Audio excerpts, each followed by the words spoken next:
মিষ্টি দই বাড়িতে বানাচ্ছেন কিন্তু ঠিকমতো জমছে না। আবার অনেকের দই জমছে কিন্তু চামচে করে কাটার সাথে সাথেই জলটা বেরিয়ে আসছে। আবার এমন মিষ্টি দই বানিয়ে ফেলছেন যে টক হয়ে যাচ্ছে। মিষ্টি দই তৈরির A to Z সমস্যার সমাধানের জন্য আজকে আমি আপনাদের দেখাবো এমন একটা কারিগরি ট্রিক, যেটা ফলো করলে যে কোনো পাত্রেই দই একদম নবদ্বীপের মতো জমবে, আর দইয়ের ভাঁড় উল্টালেও দই পড়বে না। আর এই মিষ্টি দইটা বানাতে গেলে আপনাদের যে সমস্যাগুলো হয় সাধারণত, যে মিষ্টি দইটা বসানোর পর মিষ্টি দইটা একদমই জমছে না, একদম লিকুইড টাইপের রয়ে যাচ্ছে।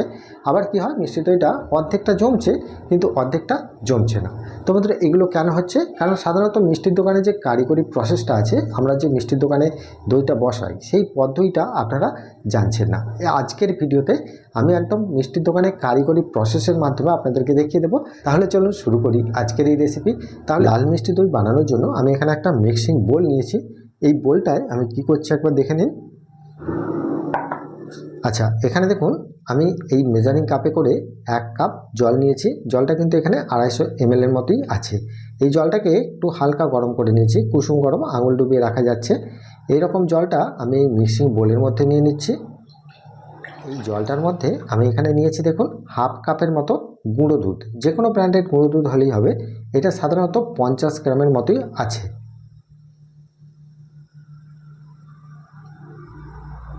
এবার এই গুঁড়ো দুধটা জলের সাথে খুব সুন্দরভাবে আমি কিন্তু গুলিয়ে নিচ্ছি। তো বন্ধুরা, আপনাদের মনে প্রশ্ন আসবে যে এখানে যেহেতু আমরা লিকুইড দুধ দিয়ে দই বানাবো, তাহলে এখানে গুঁড়ো দুধটা কেন দেওয়া হচ্ছে বা এর কাজ কি? আমি কিন্তু ভিডিওর মধ্যেই বলে দেবো যে গুঁড়ো দুধটা আমি কেন লিকুইড দুধের মধ্যে দিচ্ছি, সেটাই দেখতে থাকুন। গুঁড়ো দুধটা জলের সাথে খুব সুন্দরভাবে মিশে গেছে। এবার এটাকে আমি সরিয়ে দিলাম। গুঁড়ো দুধটা গলিয়ে নেওয়ার পর আমি এখানে দেখুন 1 কাপের মতো চিনি নিয়েছি। এই চিনিটা যদি ওজন করেন সাধারণত 250 গ্রামের মধ্যেই হবে। এবারে এই চিনিটা সাধারণত আমি 1 লিটার যেহেতু দুধের দই তৈরি করব, সেজন্য আমি কিন্তু 250 গ্রাম চিনিটা নিয়েছি। এবারে এই চিনিটা থেকে ক্যারামেল আমি তৈরি করব। যেহেতু আমি লাল মিষ্টি দই তৈরি করছি, ক্যারামেল তৈরি করব, তার জন্য আমি এখান থেকে কিছুটা চিনি, মানে 50 গ্রামের মতো চিনি আমি ক্যারামেলটা ব্যবহার করব। আর এখানে যদি আপনারা ক্যারামেল না করেন, সেক্ষেত্রে আপনারা পুরো চিনিটাই কিন্তু দুধের মধ্যে দিয়ে সাদা দই তৈরি করতে পারবেন। তাহলে এখানে দেখুন 50 গ্রামের মতো চিনি আমি কড়ার মধ্যে দিয়ে দিচ্ছি। 50 গ্রাম মানে এখানে কতটা হচ্ছে, সাধারণত 5 চা চামচ দিয়ে দিলেই কিন্তু 50 গ্রাম হয়ে যাবে। এই চিনিটার আমি ক্যারামেল তৈরি করব, আর এই চিনিটা আমি রেখে দিচ্ছি দুধের সাথে দিয়ে ফোটাবো। তো কিভাবে আমি করছি একবার দেখে নিন। এবারে এখানে আমি কড়াটা বসিয়ে দিলাম উনুনটা জেলে দিয়ে। আচ্ছা, এবারে দেখুন ক্যারামেলটা যখন তৈরি হবে, এখানে কিন্তু আলাদা করে কোনো জল দিতে হবে না। এবারে দেখুন এই যে ক্যারামেলটা তৈরি হচ্ছে, এখানে কিন্তু দেখতেই পাচ্ছেন যে চিনিটা হালকা একটু মেল্ট হতে শুরু হয়ে গেছে। তখনই কিন্তু আমি গ্যাসের ফ্লেমটা একদম কমিয়ে দিয়ে এইভাবে চিনিটাকে আমি এইভাবে নেড়ে নেব। আর এই পর্যায়ে কিন্তু গ্যাসের ফ্লেমটা একদম কমিয়ে রাখবেন, নাহলে কিন্তু ক্যারামেলটা খুব তাড়াতাড়ি পুড়ে যেতে পারে। দেখতেই পাচ্ছেন ক্যারামেলটা খুব সুন্দরভাবে কিন্তু এটা গলতে শুরু হয়েছে, আর একটা লাল কালার আসছে। এবারে দেখুন চিনিগুলো এখানে সুন্দরভাবে গলে গেছে। এবারে দেখুন ক্যারামেলটা যখন হয়ে যাবে, দেখতেই পাচ্ছেন ওপর থেকে একটা ফেনার মতো সৃষ্টি হচ্ছে। যখন এরকম একটা ফেনার মতো আসছে, তখন কিন্তু গ্যাসের ফ্লেমটা অফ করে দেব। 1 কাপের মতো অল্প মতো আমি এখানে জল নিয়েছি। জলটা কিন্তু এখানে আস্তে আস্তে খাইয়ে দেব। খুব সাবধানে দেবেন, কারণ এটা কিন্তু ছিটকে হাতে পড়ে যাওয়ার চান্স থাকবে।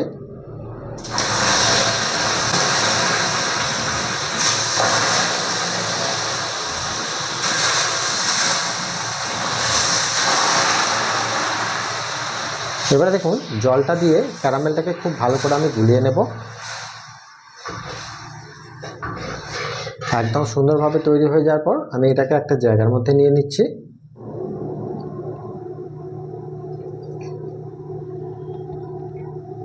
আচ্ছা, ক্যারামেলটা তৈরি করে নেওয়ার পর আপনারা দেখতে পাচ্ছেন কালারটা কত সুন্দরভাবে এসেছে। এবারে এই ক্যারামেলটা দেওয়ার একটা ব্যাপার থাকে, আগে কিন্তু এটাকে আমি সরিয়ে নিলাম। আচ্ছা, এবারে দেখুন ক্যারামেলটা তৈরি হয়ে যাওয়ার পর আমি এখানে লিকুইড দুধটা নিয়ে নিচ্ছি। এই প্যাকেটজাত লিকুইড দুধ নিয়েছি 1 লিটারের মতো। আপনারা চাইলে দেশি গরুর দুধটাও নিতে পারেন। তো এই 1 লিটার দুধের যে পরিমাণ, যে হিসাব, সেই হিসাবটা কিন্তু আপনারা একদম পারফেক্টভাবে দেখবেন। এবারে দেখুন দুধটা আমার এখানে ফুটে উঠেছে। এবারে কিন্তু গ্যাসের ফ্লেমটাকে একদম কমিয়ে দেব। কমিয়ে দেওয়ার পর এটা দেখতে পাচ্ছেন একদম লো ফ্লেমে এইভাবে ফুটবে, খুব বেশি জোরে নয়, এইরকমভাবেই ফুটবে। আপনারা ঘড়ি ধরে একদম 5 মিনিট এই রকম লো ফ্লেমে ফুটিয়ে নেবেন। 5 মিনিট পর আমি এখানে যে যে জিনিসগুলো দেব সেগুলো আমি দেখিয়ে দিচ্ছি। আর এটা ফোটার সময় অবশ্যই মাঝে মাঝে একটু নেড়ে দেবেন, নাহলে কিন্তু তলায় লেগে যাওয়ার চান্স থাকবে। এবারে দেখুন এটা আমি 5 মিনিট কিন্তু ফুটিয়ে নিয়েছি। আর 5 মিনিট ফোটানোর পর আপনারা নিশ্চয়ই দেখতে পাচ্ছেন যে দুধটা কিন্তু আগের থেকে অনেকটাই গাঢ় বা ঘন হয়ে গেছে। এরপরে দেখুন এই যে 5 মিনিট ফুটে যাওয়ার পর দুধটার মধ্যে আমি দিয়ে দিচ্ছি 5টার মতো ছোটো এলাচ, একটু মুখটা ফাটিয়ে আমি দিয়ে দিলাম। আর এরপরে আমি এখানে দিয়ে দিচ্ছি যে পাউডার দুধটা আমি গুলে রেখেছিলাম, সেই পাউডার দুধটা আমি এখানে দিয়ে দিলাম। আর পাউডার দুধটা দিয়ে দেওয়ার পরেই কিন্তু সঙ্গে সঙ্গে চিনিটা দেবেন, নাহলে কিন্তু তলায় ধরে যেতে পারে। এখানে দেখুন আমি মোট 250 গ্রাম চিনি নিয়েছিলাম, তার থেকে কিন্তু আমি এখানে 50 গ্রামের মতো ক্যারামেল তৈরি করে নিয়েছি। আর বাকি চিনিটা কিন্তু আমার এখানে রয়ে গেছে, এই চিনিটাই কিন্তু আমি এখানে দিয়ে দিলাম। এবার চিনিটা দিয়ে খুব ভালো করে আমি এটাকে গুলিয়ে নেব। আচ্ছা, চিনিটা দিয়ে দেওয়ার পর আপনারা দেখতে পাবেন দুধটা কিন্তু অনেকটা লিকুইড টাইপের হয়ে যাচ্ছে, পাতলা। কারণ কি হয়, চিনিটার মধ্যে যে জলটা থাকে সেটা যখন দুধের সাথে মিশে যায় তখন কিন্তু দুধটা অনেকটা পাতলা টাইপের লাগে। এখানে যে চিনির ভাগটা আমি দিয়েছি 1 লিটার দুধ, আর এখানে 50 গ্রাম পাউডার দুধ আছে। আর সেই অনুযায়ী আমি কিন্তু জলটা দিয়েছি সাধারণত 250 ml। আর এখানে যে আমি ক্যারামেলটা তৈরি করেছি ওখানেও কিন্তু আমি 250 ml মতো জল দিয়েছি। তাহলে এখানে মোট 500 ml জল আছে। আর এখানে 1 লিটার দুধ, মানে এখানে মোট 1.5 লিটার দুধ। এটা ফুটিয়ে মোড়ে 1 লিটারের মতো দইটা হবে, বা 1 লিটার থেকে একটু বেশি হতে পারে। এবারে দেখুন এই যে চিনিটা আমি দিলাম 250 গ্রাম, এই হিসাবে কিন্তু দেওয়া যায়। এই চিনিটা দিয়েও কিন্তু আপনারা দইটা করতে পারেন, কিন্তু আপনারা যদি মনে করেন যে একটু বেশি পরিমাণ মিষ্টিটা হলে খুব ভালো হয়, সেক্ষেত্রে কিন্তু এখানে আরও 50 গ্রাম চিনি কিন্তু অ্যাড করা যাবে। তার মানে সর্বোচ্চ এখানে 300 গ্রাম, আর মিনিমাম কিন্তু এখানে 250 গ্রাম। এটা আপনারা মনে রাখবেন, 300 গ্রামের উপরে কিন্তু চিনিটা আপনারা দেবেন না। আপনারা মনে করবেন যে আরও বেশি মিষ্টি খাবো, বেশি করে চিনি দিয়ে দেবো, সেটা কিন্তু নয়। চিনিটার হিসাবটাও কিন্তু এই দইটা জমানোর জন্য 1 নম্বরে কিন্তু আছে। চিনিটা যদি অতিরিক্ত বেশি হয়ে যায় তাহলে দই কিন্তু আপনাদের পারফেক্টভাবে হবে না। দই যতই ভালো করে বসান, দই কিন্তু সেই ঢলঢল বা জমবে না, বা নরম টাইপের হয়ে যাবে। সেই জন্য চিনির ভাগটা আপনাদেরকে একদম মিষ্টির দোকানের কারিগরি পদ্ধতির মাধ্যমে দেখিয়ে দিলাম। এবারে দেখুন চিনিটা দেওয়ার পর দুধটাকে আমি ভালো করে নাড়তে নাড়তে এভাবে কিন্তু ফুটতে শুরু করেছে। এবারে দেখতে পাচ্ছেন দুধটা কিন্তু ফুটতে শুরু করে দিয়েছে। এটাকেও কিন্তু আমি একদম লো ফ্লেমে ফোটাবো, কখনোই আমি জোরে ফোটাবো না। এইরকম হালকা ফুটবে, আমি এটাকে আরও 5 মিনিট কিন্তু ফুটিয়ে নেব। একদম ঘড়ি ধরে করবেন, তাহলে কাজটা একদম পারফেক্ট হবে। ঘড়ি ধরে একদম 5 মিনিট আপনারা কিন্তু এটাকে ফুটিয়ে নেবেন। এর থেকে বেশি ফোটানোর কোনো প্রয়োজন নেই, 5 মিনিট ফোটালেই কিন্তু এটা একদম পারফেক্ট রেডি হয়ে যাবে। আচ্ছা, এইবারে দেখুন 5 মিনিট দুধটা ফুটে গেছে। ফুটে যাওয়ার পর আমি এখানে দিয়ে দিচ্ছি, দেখুন যে এখানে ক্যারামেলটা তৈরি করে নিয়েছি, সেই ক্যারামেলটা আমি এর মধ্যে সবটাই দিয়ে দেব।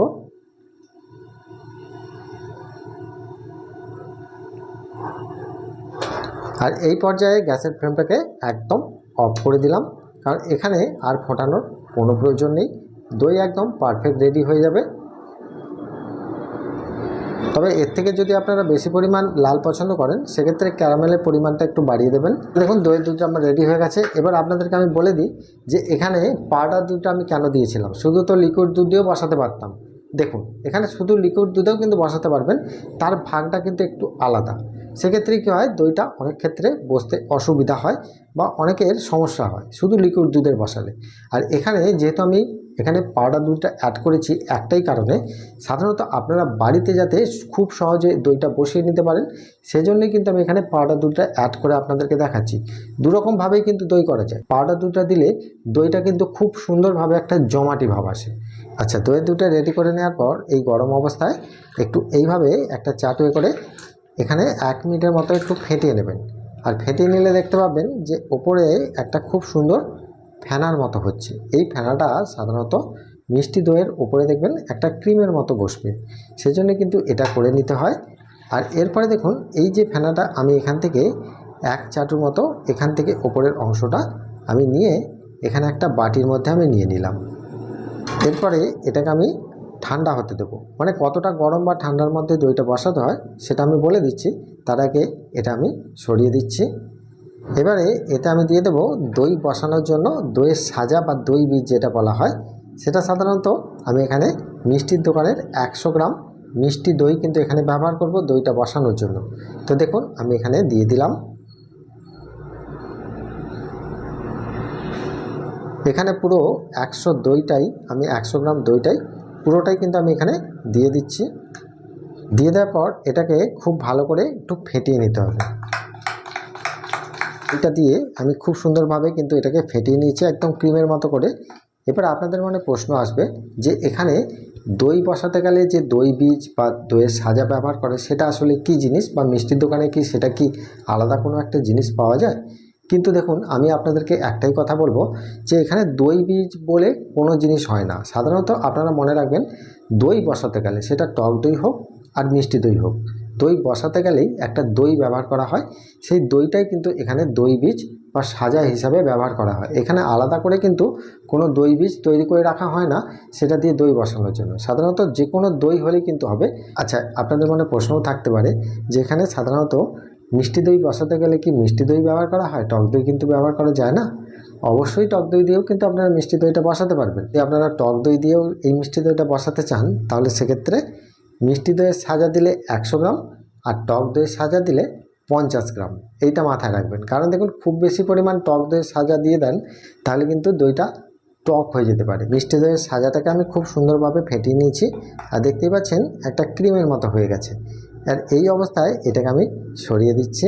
এবারে দেখুন দইটা বসানোর জন্য আমি এখানে একটা র্যাক বা কম্বল গরম জাতীয় কাপড় নিয়ে নিয়েছি।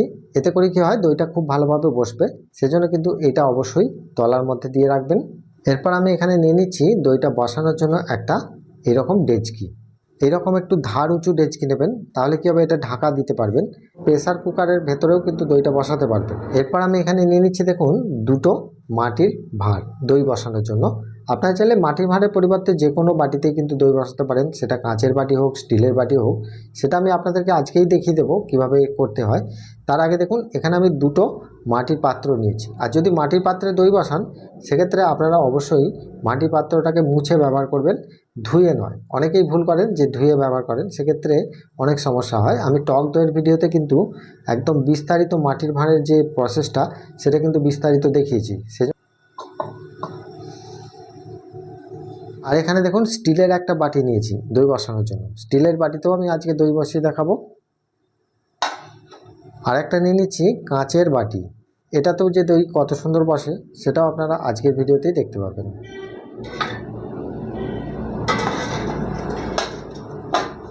আমি এবারে দেখুন ভাঁড়গুলো আমার এখানে সাজানো রেডি হয়ে গেল। এবারে আমি এগুলোকে সরিয়ে দিচ্ছি। এরপর দেখুন আমি এখানে দইয়ের দুধটা নিয়ে নিচ্ছি। দুধটা কীরকম গরম থাকবে সেটাও কিন্তু অনেকটা গুরুত্বপূর্ণ ব্যাপার, কারণ এটা যদি সঠিকভাবে না ধরতে পারেন তাহলে কিন্তু দই বসাতে গেলে আপনাদের অনেক অসুবিধা হতে পারে। আপনাদেরকে দেখে নিতে হবে যে দুধটা এখানে কতটা গরম থাকবে। এখানে সাধারণত আঙুলটা এইভাবে ডোবাবেন, ডুবিয়ে যখন দেখবেন এখানে 2 থেকে 5 সেকেন্ডের মতো রাখতে পারছেন, মানে এখানে হাত ছোঁয়া গরম অবস্থায় রাখতে হবে। খুব বেশি গরমেও এখানে সাজাটা দেওয়া যাবে না, আবার খুব বেশি ঠান্ডাতেও দেওয়া যাবে না। খুব বেশি গরমে দিলে কি অনেক সময় দুধটা কেটে যেতে পারে। আর এখানে খুব বেশি ঠান্ডা হয়ে গেলে কি হয়, দইটা বসতে অনেকটা সময় নিয়ে নিতে পারে বা অনেক ক্ষেত্রে অসুবিধা হতে পারে। সেজন্য দই বসানোর ক্ষেত্রে যে পারফেক্ট টেম্পারেচার সেটা হচ্ছে এইভাবে আঙুলটা ডোবাতেই হবে। আঙুলটা ডুবিয়ে দেখতে পাবেন যে আঙুলটা আমি ডুবিয়ে রাখতে পারছি বা সহ্য করতে পারছি যে গরমটা আছে, সেটাই কিন্তু এখানে দই বসানোর জন্য একদম পারফেক্ট একদম হিসাব। এটা কিন্তু মিষ্টির দোকানে এইভাবেই কিন্তু আঙুল ডুবিয়ে দেখে নেওয়া হয় যে দইটা বা দুধটা কতটা গরম আছে। এই রকম গরম যখনই হয়ে যাবে বা এসে যাবে তখনই কিন্তু আমরা এতে সাজাটা ব্যবহার করব। দইটা মিষ্টি দইটা সাজা হিসাবে সেটা কিন্তু আমি এখানে দিয়ে দেব। তার আগে অল্প করে একটু এখান থেকে দুধ নেব, নিয়ে এই সাজাটার মধ্যে একটু মিশিয়ে নেব, তাহলে একটু লিকুইড টাইপ হয়ে যাবে। দেখুন তবে এখানে আরেকটা জিনিস পদ্ধতি আপনাদেরকে দেখিয়ে দিই, যেটা মিষ্টির দোকানের সিক্রেট একটা নিয়ম, সেটা অনেককে বলা হয় না, তো আপনাদেরকে একবার দেখিয়ে দিই কী জিনিসটা। এটা যে পারফেক্ট কীরকম দইটা বসবে সেটাও কিন্তু এখানে দেখলে বোঝা যায় সাজাটা। তো তার জন্য দেখুন এইভাবে যখন আঙুলটা ডোবাবেন দেখবেন আঙুলের ওপর একটা খুব মোটা টাইপের কোট হয়ে যাচ্ছে। এই সাজাটাই প্রমাণ করে যে দইটা কিন্তু খুব সুন্দর একদম পারফেক্টভাবে বসবে। সাজাটাও কিন্তু এখানে গুরুত্ব আছে, দইয়ের সাজাটা সেটাও কিন্তু পারফেক্ট বা খুব ভালো মানের হতে হবে। এজন্য এইভাবে দেখতে পাচ্ছেন দইটা কিন্তু খুব সুন্দর আঙুলে বসে যাচ্ছে। আর এক্ষেত্রে যদি কি হতো যে আঙুলে দেওয়ার সঙ্গে সঙ্গে ঝরে পড়তো, তাহলে জানবেন যে দইটা কিন্তু এখানে বসার ক্ষেত্রে অনেক অসুবিধা হতে পারে। সেজন্য সাজাটা কিন্তু এখানে বেশি পরিমাণে লাগতে পারে। এটা আমরা মিষ্টির দোকানে সাধারণত এইভাবে টেস্ট করি, এগুলো আমাদেরকে করতে হয়, কারণ অনেক ক্ষেত্রে কি হয় এইগুলো করে নিলে আমরা একদম পারফেক্টভাবে দইটা বানাতে পারি। সেই জন্য আপনাদেরকে এই পদ্ধতিটাও দেখিয়ে দিচ্ছি। যদি আপনারা দেখেন যে আঙুলটা ডুবিয়ে একদম একটু লিকুইড টাইপের মনে হচ্ছে, তখন কিন্তু অল্প করে একটু 1 চামচের মতো সাজা একটু বাড়িয়ে দেবেন, তাহলে কিন্তু এই সমস্যাগুলো হবে না। একদম সিক্রেট, এগুলো সবসময় বলা হয় না, তো আপনাদেরকে আমি বলে রাখলাম। তো এইবারে দেখুন এই দইটা আমি এর মধ্যে দিয়ে দিচ্ছি।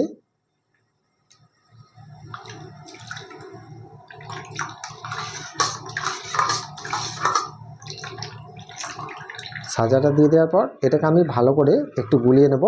এটাকে কিন্তু খুব বেশি গুলিয়ে আর ঠান্ডা করবেন না, কারণ এটা একদম পারফেক্ট টেম্পারেচার এসে গেছে। এটাকে জাস্ট একবার এইভাবেই গুলিয়ে নেবেন। আচ্ছা, গুলিয়ে নেওয়ার পর এটাকে আমি সাইড করে নিচ্ছি। এরপরে দেখুন যে দইটা বসাবো, যে জায়গাগুলো আমি রেডি করে রেখেছি সেটা আমি এখানে নিয়ে নিলাম। এই কাজটা একটু দ্রুত করবেন, নাহলে কিন্তু দুধটা আরও ঠান্ডা হয়ে যাবে। এবারে আমি কাঁচের বাটিটায় দিয়ে দিলাম। এরপর আমি দিয়ে দিচ্ছি স্টিলের বাটিটায়। এরপর আমি বাকি দুধটা এই ভাঁড়টার মধ্যে দিয়ে দিচ্ছি। একটা থালা এর মাপের আমি সমান করে এভাবে বসিয়ে দিলাম। দেখবেন চারিদিক থেকে যেন হাওয়াটা না বেরিয়ে আসতে পারে, সেই রকম একটা জায়গা নেবেন, তাতে সুবিধা হবে। এবারে দেখুন এখানে একটা কাপড় আমি এইভাবে চারিদিকটায় ভালো করে মুড়ে দিচ্ছি, যাতে হাওয়াটা না বেরিয়ে আসতে পারে ভেতরের। এটা কিন্তু খুব সুন্দরভাবে এটাকে ঢাকা দিয়ে দেব। আচ্ছা, এইভাবে কিন্তু ভালো করে গরম কাপড় দিয়ে চারিদিকটা ভালো করে ঢাকা দিয়ে দেবেন, যেন বাইরের বাতাসটা ভেতরে ঢুকতে না পারে, আর ভেতরে যে গরম বাতাসটা সেটাও যেন বাইরে না আসতে পারে, সেই দিকটা খেয়াল রেখে কিন্তু চাপাটা দেবেন। আর চাপা দিয়ে দেওয়ার পর এটাকে সাধারণত 6 থেকে 7 ঘন্টা আপনারা ওয়েট করবেন। 6 থেকে 7 ঘন্টা পরে আপনারা দইটা খুলে দেখবেন, দইটা একদম পারফেক্ট হয়ে যাবে। আচ্ছা, দই বসানোর যে সঠিক নিয়ম সেটা কিন্তু এই নিয়মটাই কিন্তু মিষ্টির দোকানে করা হয়। আপনারা হয়তো ভাবেন যে অনেক ভাঁড়, সেখানে চাপা দেওয়া হয় কিভাবে, কিন্তু না। দেখুন যতই ভাঁড় হোক এইভাবে কিন্তু আমরা চাপা দিয়ে কিন্তু দইটা বসাই, তবেই কিন্তু আমাদের মিষ্টির দোকানের দইটা একদম পারফেক্ট হয়। সেজন্য আপনাদেরকে বললাম। এইবারে দেখুন আমি রাত্রেবেলা দইটা বসিয়েছি, সকালবেলা আমি খুলে দেখছি, মানে এখানে 6 থেকে 7 ঘন্টা হয়ে গেছে। এবারে ওপর থেকে ঢাকাগুলো আমি সরিয়ে নিচ্ছি, দিয়ে এবার চেক করে দেখব যে দইটা বসেছে কিনা। একটা এরকম দই হাতে নিয়ে হালকা করে নাড়ালে আপনি বুঝতে পেরে যাবেন যে দইটা সুন্দরভাবে বসে গেছে। আর যদি মনে হয় যে দইটা বসছে না, বা একদম লিকুইড টাইপের আছে, বা একটু থলথল করে একদম নড়ছে, বা অর্ধেকটা জমেছে, সেক্ষেত্রে আপনারা ফুটন্ত গরম জল করে নেবেন। আর ওই গরম জলেতে ওই ভাঁড়গুলো ওইভাবে দিয়ে, যেমন আমি বসিয়েছিলাম সেভাবে দিয়ে ভালো করে ঢাকা দিয়ে আরও 3 থেকে 4 ঘন্টা আপনারা ওয়েট করবেন। দেখবেন একদম দই পারফেক্টভাবে জমে যাবে। দইগুলো জমে যাওয়ার পর আমি কিন্তু ফ্রিজে রেখে এটাকে ঠান্ডা করে নিয়েছি 2-3 ঘন্টা। এরপরে দেখুন ম্যাজিকটা, ভাঁড়গুলো উল্টালেও কিন্তু দইটা পড়ছে না। বাটিগুলো উল্টাচ্ছি, দেখছেন কত সুন্দর জমাটিটা হয়েছে। সেই জন্যেই কিন্তু দইটা একদম আটকে আছে, একদম চাপ চাপ। এবার দেখুন কাঁচের বাটির যে দইটা কত সুন্দর চাপ হয়েছে, আর মাটির ভাঁড়ের তো কোনো কথাই নেই, খুবই চাপ হয়। আর স্টিলের বাটিটাও দেখতে পাচ্ছেন কতটা চাপ দই হয়েছে। এইবারে দেখুন এই যে মাটির ভাঁড়ের যে দইটা আমি কাটছি, কেটে যখন আমি একটা প্লেটের মধ্যে রাখছি, আপনারা নিশ্চয়ই দেখে কি বুঝতে পাচ্ছেন যে একটা সন্দেশের মতো এক পিস করে কিন্তু দইটা উঠছে, কোনো কিন্তু জলও কাটছে না। এই দইটাকে যদি আপনারা কেটে রাখার পরেও ফ্রিজেতে যদি 1 দিন 24 ঘন্টাও রেখে দেন, 1 ফোঁটা জলও কিন্তু বেরোবে না। এটা সেই পদ্ধতিতেই তৈরি হয়েছে যেই পদ্ধতিতে একদম নবদ্বীপের মতো মিষ্টির দোকানের মতো তৈরি হয়। আমরা এইভাবেই কিন্তু মিষ্টির দোকানে দইটা তৈরি করি। আপনারা একবার হলেও এই পদ্ধতিতে বানিয়ে দেখুন, দেখবেন একদম পারফেক্ট হবে। এখানে দেখুন আমার মেয়ে কিন্তু এই মিষ্টি দইটা খেতে খুবই ভালোবাসে। বন্ধুরা, মিষ্টি দইয়ের রেসিপিটা আপনাদের কেমন লাগলো সেটা আমাকে প্রত্যেকবারের মতো কমেন্ট করে জানাবেন। আর ভিডিওটা দেখার পর অবশ্যই একটা লাইক করবেন, আর বন্ধুদের মাঝে অবশ্যই শেয়ার করবেন। আর যদি আপনারা ফেসবুক থেকে দেখেন তাহলে একটা ফলো করে রাখবেন, আর যদি ইউটিউব থেকে দেখেন তাহলে একটা সাবস্ক্রাইব করে রাখবেন। ভালো থাকবেন, সুস্থ থাকবেন। দেখা হচ্ছে আবার অন্য কোনো মিষ্টি বা দইয়ের রেসিপি নিয়ে। নমস্কার।